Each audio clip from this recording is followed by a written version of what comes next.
Olá, olá, meus alunos! Estamos começando mais uma aula de processo civil e seguimos agora a nossa caminhada pela teoria geral dos recursos. Nas últimas aulas, nós falamos sobre as regras gerais dos recursos no novo CPC. Falamos sobre conceito, falamos sobre juízo de admissibilidade, juízo de mérito, falamos sobre princípios, sobre efeitos e a partir da aula de hoje, nós começaremos a tratar os recursos em espécie, começando pela espécie talvez mais conhecida e mais usual na prática forense. Estou falando sobre o recurso de apelação, nossa primeira espécie recursal deste curso de processo civil. Vamos agora analisar detidamente, artigo por artigo, o recurso da apelação, destacando os seus pontos mais importantes e destacando algumas inovações importantíssimas do novo CPC. Não se enganem, recursos é tema muito cobrado em concurso público. E dentro da teoria geral dos recursos, nós devemos dar o devido destaque para essa espécie aqui. A apelação, sem dúvida, a espécie mais prática, mais usual e, por isso, tão cobrada nos certames Brasil afora.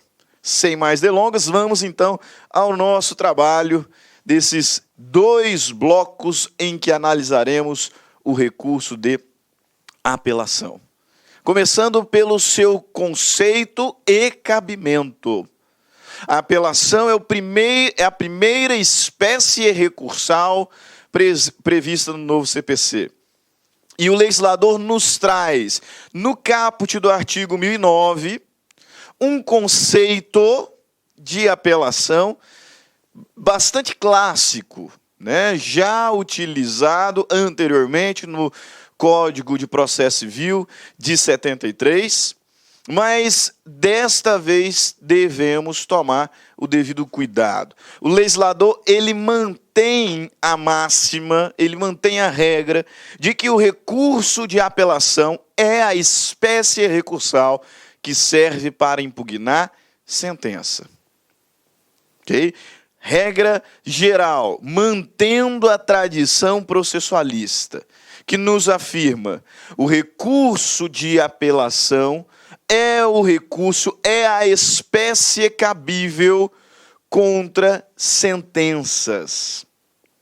Notem o conteúdo do artigo 1009 no seu caput. Da sentença cabe apelação. Da sentença cabe apelação. Regra geral e clássica do direito processual. Mas nós precisamos fazer introdutoriamente o seguinte questionamento. Se a apelação é o recurso cabível contra a sentença, o que devemos entender por sentença? Lá nas aulas da parte geral do novo CPC, né, lá no estudo da parte geral do CPC 15, já no seu final, estudo sobre os atos processuais, nós falamos sobre os atos das partes e falamos sobre os atos chamados de pronunciamentos do juiz. E naquela aula, né, naquela oportunidade, nós identificamos 3 pronunciamentos do juiz. Quais sejam despacho, decisão interlocutória e sentença. Despacho, decisão interlocutória e sentença. Despacho como o pronunciamento do juiz que não tem carga decisória e serve para impulsionar o processo. Porque nós sabemos que a jurisdição ela é inerte, portanto, depende de provocação, mas o processo ele se desenvolve por impulso oficial. Portanto, é por meio desses despachos, pronunciamentos sem carga decisória, que o magistrado dá impulsionamento à relação processual. Mas nós temos 2 pronunciamentos com carga decisória e, por assim dizer, Pronunciamentos que são impugnáveis por recursos. Exatamente. Lá na nossa primeira aula sobre recursos, identificamos que não cabe recurso contra despacho. Isso se deve ao fato de que o despacho é um pronunciamento sem carga decisória.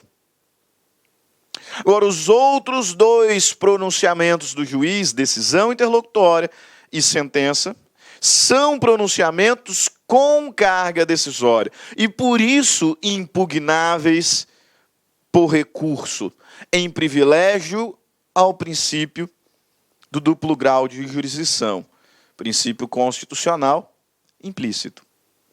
Decisão interlocutória, pronunciamento que serve para solucionar questões incidentais. Decisão esta que, por ter por objetivo resolução de questões incidentais, não põe fim ao processo, qualquer que seja a sua natureza, em nenhuma das instâncias. Por isso, decisão interlocutória,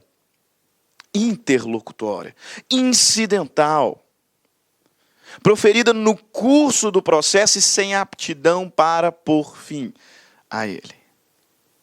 No contraponto, encontramos a sentença. Sentença como pronunciamento do juiz, que tem carga decisória e põe fim ao procedimento de primeira instância. Ultrapassado o conceito que dizia que a sentença era o pronunciamento que colocava fim ao processo. Porque nós sabemos que existe processo pós-sentença.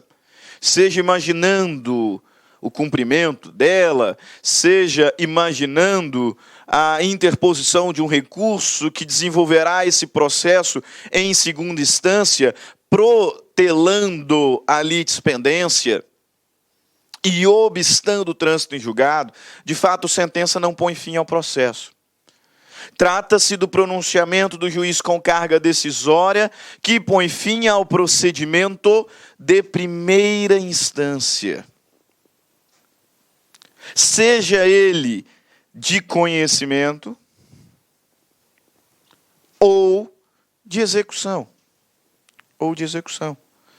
E vamos mais além. Você sabe a essa altura que existem algumas espécies de sentença. E duas espécies que se destacam são sentença definitiva e sentença terminativa. Qual a diferença entre sentença definitiva e terminativa?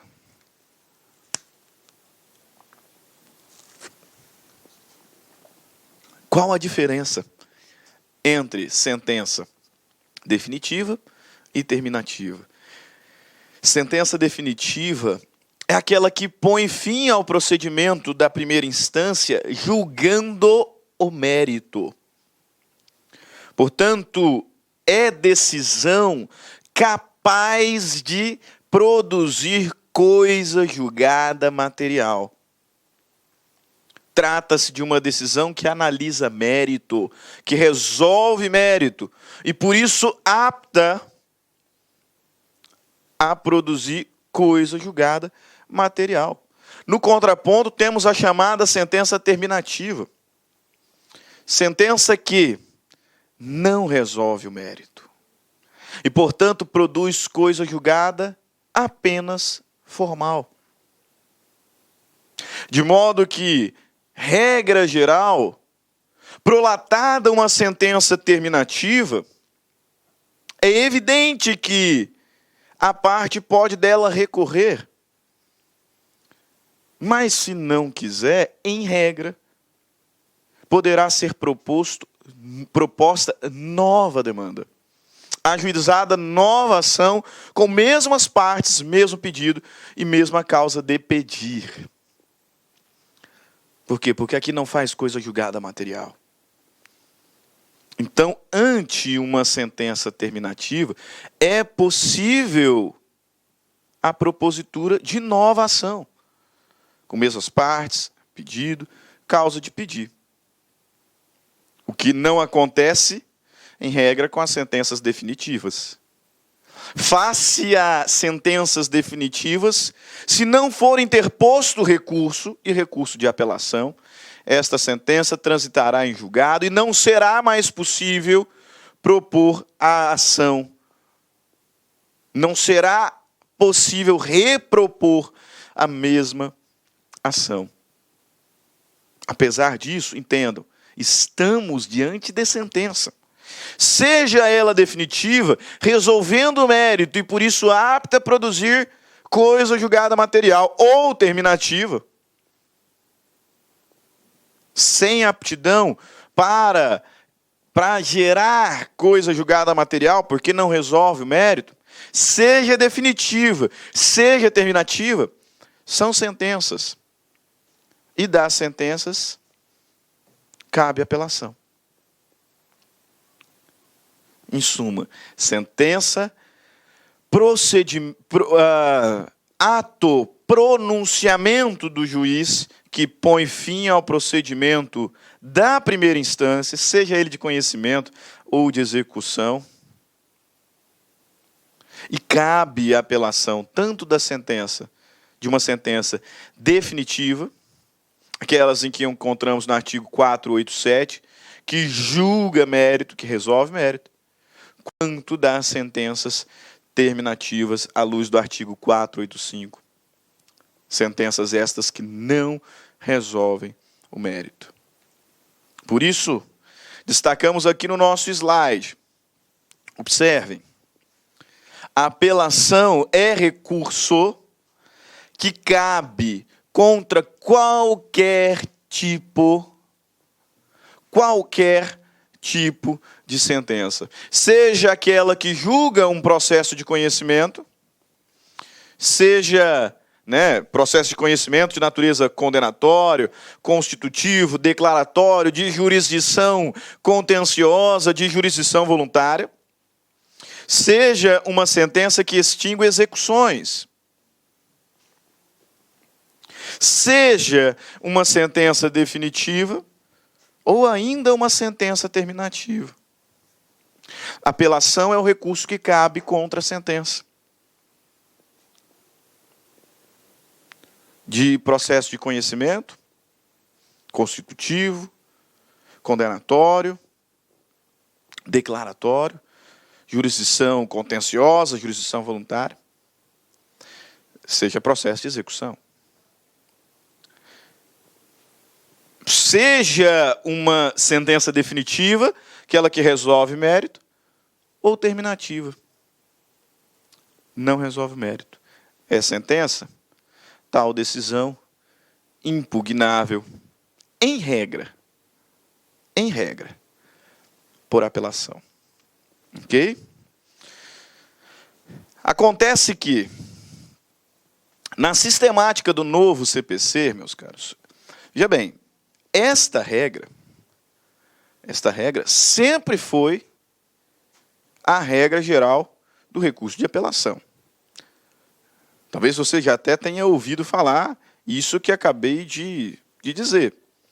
Apelação é o recurso que cabe contra a sentença. Essa máxima sempre foi verdadeira. E permaneceu no novo CPC. Mas havia dito lá no ensino que nós devemos tomar muito cuidado com esta regra hoje, no novo CPC.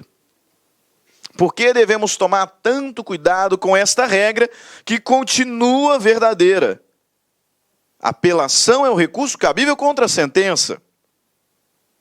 Por que devemos tomar cuidado com essa regra na vigência do novo CPC? Porque na sistemática do novo CPC, a apelação ela não cabe apenas contra a sentença. Gravem isso, de fato, a apelação é o recurso cabível contra a sentença, mas no novo CPC, a apelação ela não cabe exclusivamente contra a sentença. É possível que uma apelação seja interposta em face de decisão interlocutória, ou melhor, fazer uma adequação, que uma apelação seja interposta para impugnar uma decisão interlocutória. Apelação é o recurso cabível contra a sentença. Mas no novo CPC, não apenas contra a sentença. Porque esse mesmo artigo 1009, que traz no caput da sentença cabe apelação, esse mesmo artigo nos traz um parágrafo 1º, com a seguinte redação, notem, parágrafo 1º do artigo 1009. As questões resolvidas na fase de conhecimento, se a decisão a seu respeito não comportar agravo de instrumento, não são cobertas pela preclusão e devem ser suscitadas em preliminar de apelação, eventualmente interposta contra a decisão final ou nas contrarrazões da apelação.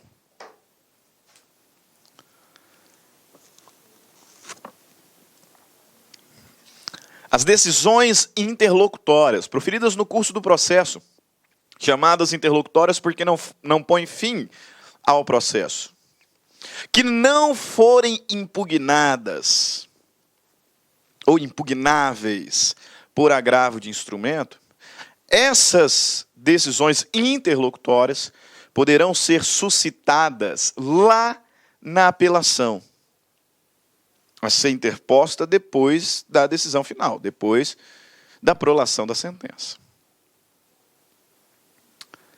Observem o seguinte, no antigo CPC existia uma espécie de agravo chamado de agravo retido. Esse agravo retido, ele servia para impugnar decisões que não eram impugnáveis por agravo de instrumento. Então, nós tínhamos o agravo de instrumento, que servia para impugnar questões mais urgenciais, que não poderia aguardar a prolação da sentença. Então, agora, imediatamente, interpunha um agravo de instrumento. Mas as decisões interlocutórias não impugnáveis por agravo de instrumento deveriam ser atacadas por uma espécie recursal chamada agravo retido, que, como o nome sugere, deveria ser interposto no prazo previsto na lei, que era de 10 dias, mas ele ficaria retido. Então, se o juiz proferisse uma decisão interlocutória contra a qual não coubesse agravo de instrumento, eu deveria, no prazo legal, interpor agravo retido. E esse meu recurso ficaria, como o nome sugere, retido até a sentença, oportunidade em que, ao apelar, suscitaria o recurso de agravo retido para preliminarmente ser solucionado, para preliminarmente ser julgado. Então, agravava de forma retida, ficava lá guardado para depois da sentença, quando da interposição da apelação, em preliminar, pleitear a resolução, o julgamento do agravo retido. No novo CPC, não existe mais agravo retido. Da análise do artigo 994, nós vimos que o novo CPC extinguiu duas espécies recursais famosas que eram previstas no CPC 73. Quais sejam? Os embargos infringentes e o agravo retido. Aí vejam bem, o agravo retido era espécie recursal que servia para impugnar decisões interlocutórias contra as quais não cabia agravo de instrumento. Então, aquelas decisões interlocutórias não impugnáveis por agravo de instrumento deveriam ser atacadas por agravo retido, mas ele não existe mais. Essa espécie foi extinta. E agora? O que faremos com essas decisões interlocutórias não impugnáveis por agravo de instrumento, se não existe mais o agravo retido? Estas decisões interlocutórias deverão ser impugnadas lá na frente, depois da prolação de sentença, em preliminar de apelação, ou preliminar de contrarrazões. Por isso que o legislador diz, as questões resolvidas na fase de conhecimento, se a decisão a seu respeito não comportar agravo de instrumento, elas não serão cobertas pela preclusão. Porque anteriormente, mesmo considerando que o agravo retido ficaria lá, preso, aguardando a interposição da apelação, eu deveria, no prazo, interpô-lo, sob pena de preclusão. Agora, quando proferida a decisão interlocutória, contra a qual não cabe agravo de instrumento, eu não preciso fazer nada. E não falaremos sobre preclusão. Essas decisões interlocutórias não serão cobertas pela preclusão. Até, o legislador aqui deixa essa questãozinha vaga, né? Não serão cobertas pela preclusão até prolatada a sentença e exaurido o prazo da apelação. Na verdade, eu dilato a preclusão dessas decisões interlocutórias. Porque essas decisões interlocutórias proferidas agora, elas serão impugnadas lá na frente, depois que a sentença for proferida e o recurso de apelação for interposto nas suas preliminares, ou nas preliminares da contrarrazões de apelação. Por isso, no novo CPC, com a devida vênia, nós devemos adequar o conceito de que apelação é o recurso cabível contra a sentença. Na verdade, a apelação é o recurso cabível contra a sentença e contra as decisões interlocutórias não impugnáveis por agravo de instrumento. Lembrando sempre que, proferida uma decisão interlocutória não impugnável por agravo de instrumento, eu não posso agora interpor uma apelação, né? É evidente que não. Lá na frente, depois que proferida a sentença, é que terei a oportunidade de apelar e, na preliminar, suscitar essas decisões interlocutórias pretéritas. De qualquer forma, na atual sistemática do CPC, temos que a apelação é o recurso cabível contra a sentença, mas também contra as decisões interlocutórias não impugnáveis por agravo de instrumento. Por isso, colaciono aqui nos nossos slides, né? Apesar do conceito apresentado, que é um conceito clássico, e está lá no caput do artigo 1009, atualmente, odiernamente, entende-se que a apelação não é apenas o recurso cabível contra a sentença. Conforme entendimento doutrinário moderno, fundamentado no parágrafo 1º do artigo 1009, a finalidade do recurso de apelação é impugnar todas as questões decididas ao longo do processo contra as quais não couber agravo de instrumento. Na verdade, a apelação ela surge quase que como um recurso supletivo na primeira instância. Porque nos cabe identificar contra quais decisões é cabível a interposição de um agravo de instrumento. E nós temos um rol dessas decisões lá no artigo 1015. Na próxima aula nós discutiremos se esse artigo 1015 ele é taxativo ou não. Mas fato é que lá no 1015 nós temos um rol das decisões interlocutórias impugnáveis por agravo de instrumento.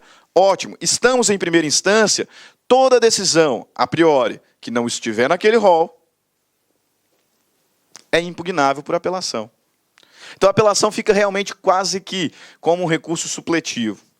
Cabe apelação das decisões não impugnáveis por agravo de instrumento. Além das sentenças, a apelação servirá para impugnar as decisões interlocutórias contra as quais não couber interposição de agravo de instrumento. Ok?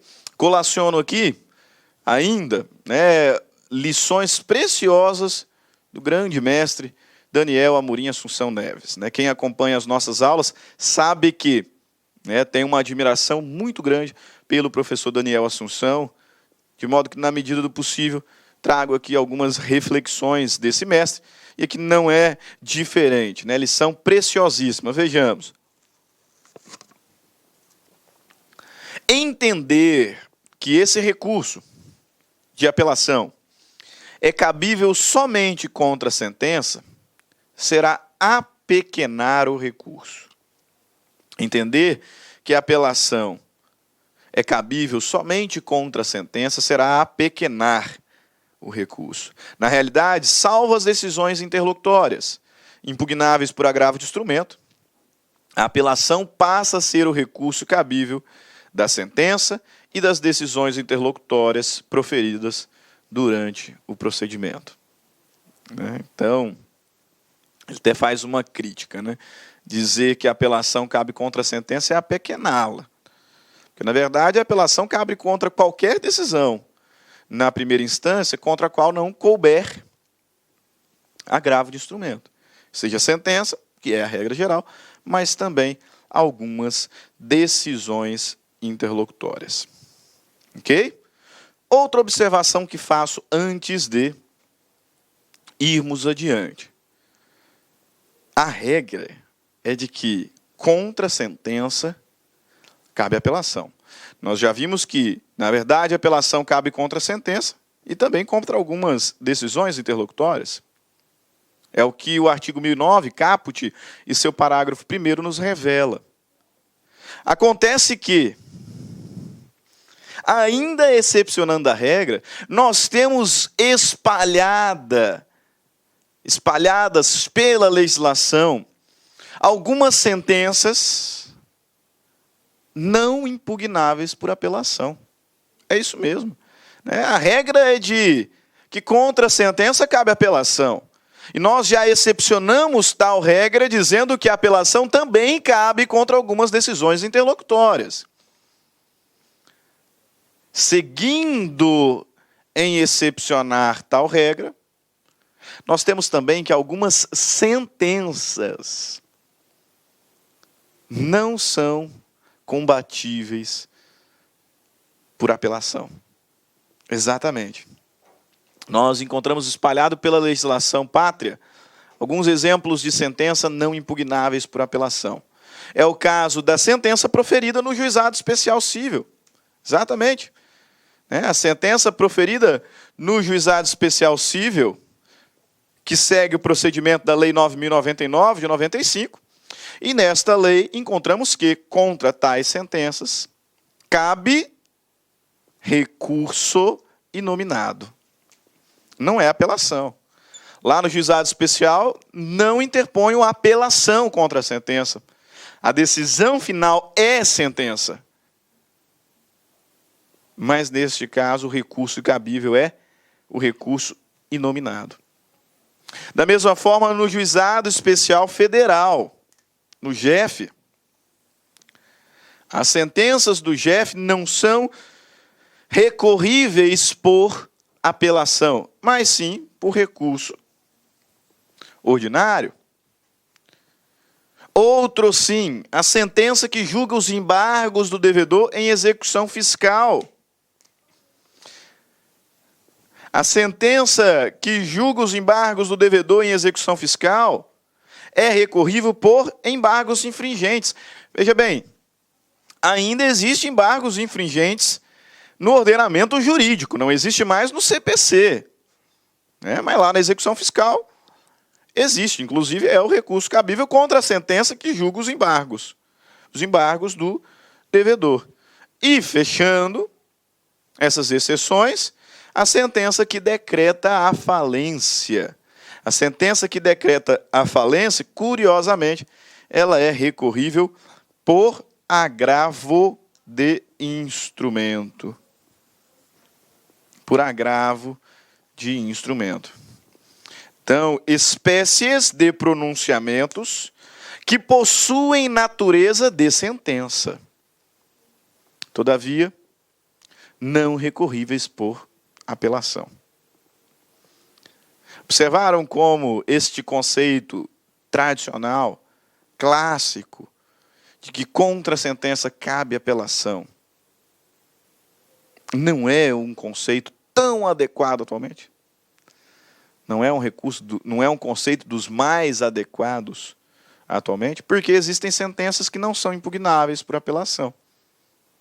E atualmente, algumas decisões interlocutórias devem ser suscitadas para julgamento em preliminar de apelação ou de contra-razões.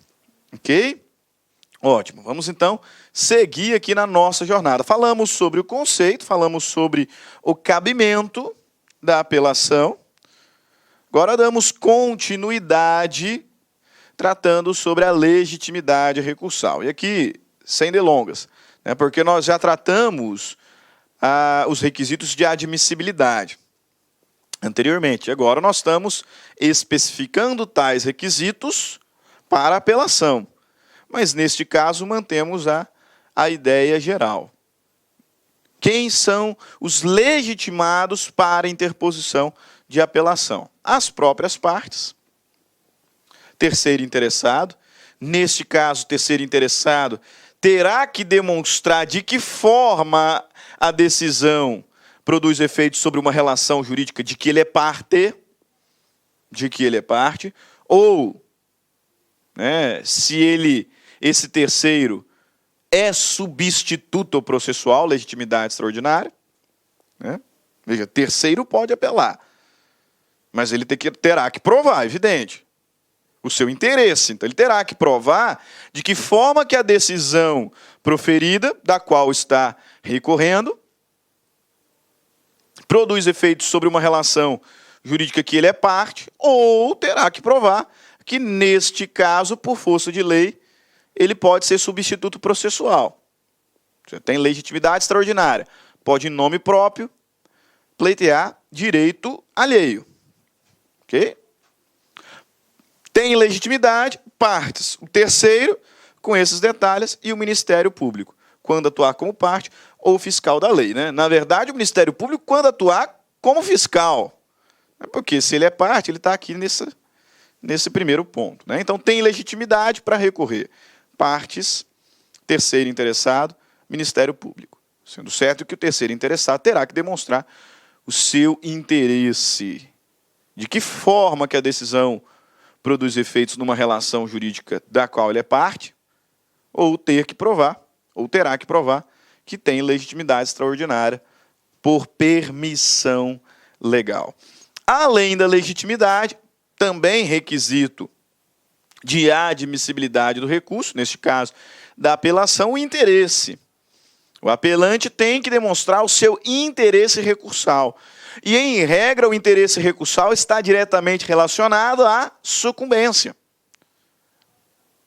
Pode apelar a parte que houver sucumbido em razão da decisão judicial recorrida, proferida originalmente. Neste recurso, nesta apelação, o sucumbente fundamentará a sua pretensão sobre um ou duas causas de pedir. Error improcedendo, que pode culminar na anulação ou declaração de nulidade da decisão, né? Vício de forma, ou um error injudicando, que pode culminar na reforma da decisão. Então, dois são os possíveis fundamentos do recurso de apelação. Error improcedendo, anulação, declaratória de nulidade. Ou um error injudicando, vício de fundo, vício de conteúdo, que pode gerar reforma. Aqui não há que se falar em integração e esclarecimento, né? Porque o recurso que cabe para integrar e esclarecer são os embargos de declaração. A apelação pode causar a anulação da decisão, se fundada em erro improcedendo, ou a sua reforma, se fundada em erro injudicando. E, caminhando para a conclusão, né, desse nosso primeiro bloco, prazo da apelação permanece o mesmo prazo do antigo CPC, a saber, 15 dias, que é a regra, né, com exceção dos embargos de declaração, os recursos terão prazo para interposição de 15 dias. A apelação já tinha prazo de 15 dias. Então, manteve-se a regra, com uma observação. Qual? Isso mesmo. Agora, esse prazo de 15 dias, será contado apenas em dias úteis. Anteriormente, o prazo era contado em dias corridos. E eu jogava para o dia subsequente se o prazo fatal se desse em dia não útil. Mas a contagem era corrida. Agora não. Conta-se apenas os dias úteis. De modo que esses 15 dias, né, no total, darão quase um mês, né? Porque tem sábado, tem domingo, vez ou outra feriado, recesso forense. De modo que esses 15 dias serão bem mais do que o previsto na lei, né? Porque contamos apenas dias úteis. Prazo para apelação, 15 dias, contados em dias úteis. A apelação é um recurso interposto com duas peças. A petição de apelação, ela conta com duas peças. Exatamente. Afirmarei daqui a pouquinho que a apelação ela é interposta e endereçada para o juiz aquó. Portanto, ela tem uma primeira parte, uma primeira peça, em que o apelante informa que está recorrendo da decisão proferida, que está recorrendo da sentença, ora prolatada. Nessa primeira peça, vai endereçar a apelação, fazer referência ao número do processo, preâmbulo com indicação das partes, dos advogados, do recurso interposto, com a respectiva base legal, fará o requerimento de intimação do recorrido para oferecer contrarrazões, com o consequente pedido de remessa aos autos para o juízo ad quem. Então, é uma peça introdutória, né? Manifesto a minha vontade de recorrer, depois de endereçado, depois de qualificado as partes, identificado o processo, manifesto a minha vontade de recorrer e peço para que intime-se o recorrido, o apelado, para as suas contrarrazões. Isso na primeira peça. Na segunda peça, é onde nós encontraremos as chamadas razões recursais. Então, uma primeira peça introdutória, segunda peça, a peça das razões recursais, onde está o conteúdo, né, da apelação. Já me referindo ao tribunal, egrégio tribunal, ilustres desembargadores, ínclitos julgadores, né? Então, uma peça de conteúdo já destinada para o tribunal. Protocolarei aqui junto na primeira instância, mas essa destinada especificamente para o tribunal, onde farei uma narrativa sintética da primeira instância e da decisão prolatada, e depois apresentarei a minha causa de pedir e os meus pedidos.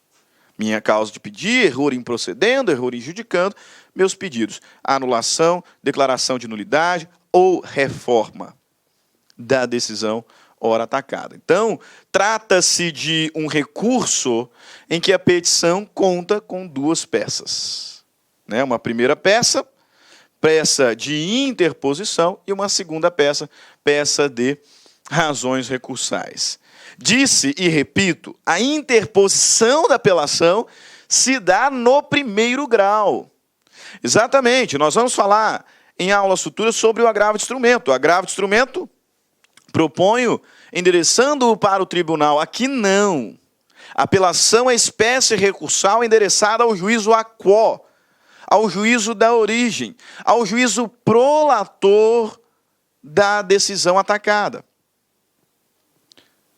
Só que uma observação: apesar de protocolar a apelação na primeira instância, endereçada para o juízo a quo, prolator da sentença, atualmente, a função do juízo a quo, frente à interposição da apelação, é apenas recebê-la, intimar o apelado para contrarrazões, receber tais contrarrazões e remeter para o tribunal. A função do juiz a quo, receber a apelação, intimar o apelado para contrarrazoar, receber as suas contrarrazões.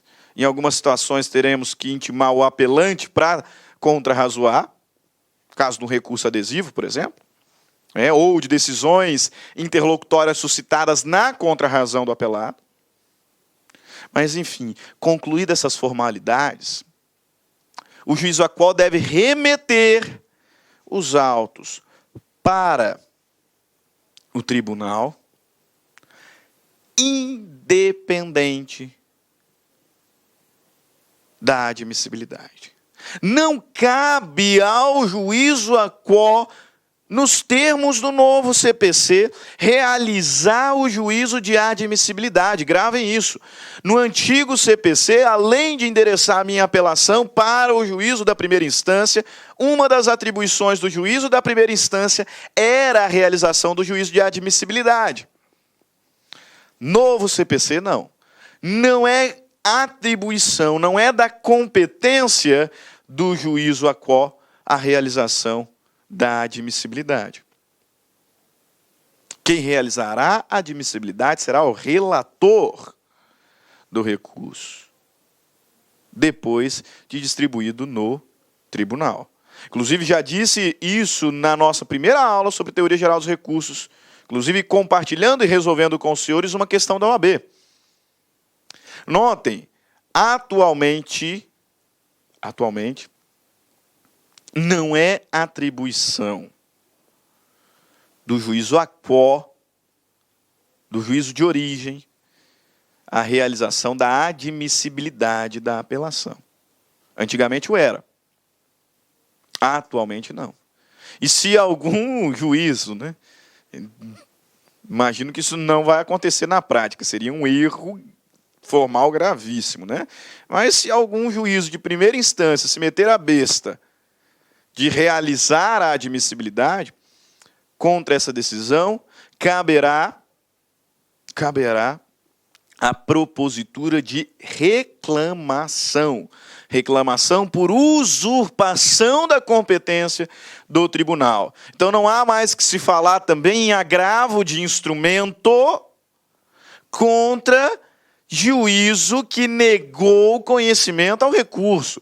Porque antigamente era atribuição do juízo a quo fazer a admissibilidade, de modo que se ele não conhecesse do recurso, seria possível a interposição de agravo de instrumento. Agora não. Se o juízo da primeira instância se meter a besta de fazer a admissibilidade, contra tal ato, cabe a propositura de reclamação por usurpação da competência do tribunal. Usurpação da competência do tribunal. E lá no tribunal veremos. Se o relator, como competente para fazer a admissibilidade, não admitir o recurso, aí caberá agravo interno. Vamos falar sobre isso, mais adiante. De qualquer forma, destaco e mais uma vez reforço. Não cabe ao juízo a quo realizar a admissibilidade da apelação. Artigo 1010, parágrafo 3º. Após as formalidades previstas nos parágrafos 1º e 2º, os autos serão remetidos ao tribunal pelo juiz, independentemente do juízo de admissibilidade. Ok? Beleza. Retornando um pouquinho no tempo. Foi interposta a apelação nas suas duas peças. O juízo a quo, a atribuição dele será o quê? receber essa apelação e intimar o apelado para contrarrazões. Qual que é o prazo das contrarrazões? Óbvio, né? 15 dias. 15 dias. O legislador vai nos trazer, né, lá no artigo 1009, né, que no prazo de 15 dias, né, mesmo prazo para interposição da apelação, o apelado terá a oportunidade de contrarrazoar. O prazo para as contrarrazões também será de 15 dias. Nota, recebida a apelação, o juiz do acordo determinará a intimação do recorrido para apresentar contrarrazões no prazo de 15 dias. Duas notas que nós precisamos fazer aqui. Ó, né? Então, recebida a apelação pelo juiz do acordo, ele intima o apelado para contrarrazões, no prazo de 15 dias. Duas observações. Primeiro, nessas contrarrazões, o apelado pode se limitar a defender-se, né? Tentando desconstruir as alegações do apelante. Mas ele pode, nesta contrarrazões, suscitar as decisões interlocutórias não impugnáveis por agravo de instrumento que pretender. Lembre-se, lá atrás foram proferidas decisões interlocutórias que não eram impugnáveis por agravo de instrumento. O autor não tinha interesse de apelar, então ficou quieto. Mas o réu apelou. E agora, nas contrarrazões, o autor pode se defender, mas não só. Nas preliminares de apelação, ele poderá, por exemplo, suscitar decisões interlocutórias que não eram, à época, combatíveis por agravo de instrumento.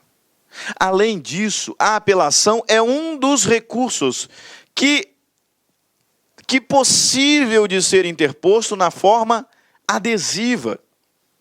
Em uma das últimas aulas falamos sobre o recurso adesivo, destacando que o recurso adesivo não é uma espécie recursal, mas sim uma forma de interposição. E um dos recursos que pode ser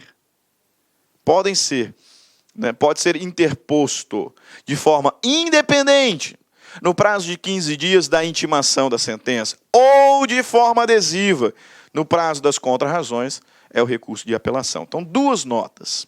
Recebido, intimado, apelado para contrarrazoar. Ele poderá, no prazo de 15 dias, simplesmente apresentar suas contrarrazões ou apresentá-las suscitando preliminarmente decisões interlocutórias proferidas anteriormente e que não eram impugnáveis por agravo de instrumento. Neste caso, será deferido prazo de mais 15 dias para o apelante, contraditório, dizer a respeito dessas decisões interlocutórias. Mas também no prazo de contrarrazões, o apelado pode apelar adesivamente, hipótese em que também o apelante será intimado para, no prazo de 15 dias, agora, contrarrazoar a apelação adesiva. Ok? Feito tudo isso, remeteremos, então, os autos para o tribunal. E no tribunal, o relator, depois de distribuído o recurso, o relator fará a sua admissibilidade. Conhecendo ou não conhecendo do recurso, se conhecer, o relator poderá, nas hipóteses previstas na lei, lá no artigo 932, inciso 4º, inciso 5º, 932, inciso 4º, inciso 5º, ele poderá julgar monocraticamente o mérito. Então, conhecido o recurso, o relator poderá sozinho, nessas hipóteses do artigo 932, provê-lo ou desprovê-lo, monocraticamente. Não sendo o caso de julgamento monocrático do mérito, então passaremos para a análise do colegiado. E o colegiado proferirá um acórdão, julgando o mérito recursal. Ok? Ótimo. Essa foi nosso primeiro bloco sobre o estudo da apelação. Continuaremos, tem muita coisa ainda para ser dito sobre este recurso tão importante na dinâmica recursal do novo CPC. Portanto, te aguardo no próximo bloco. Grande abraço! Clique like.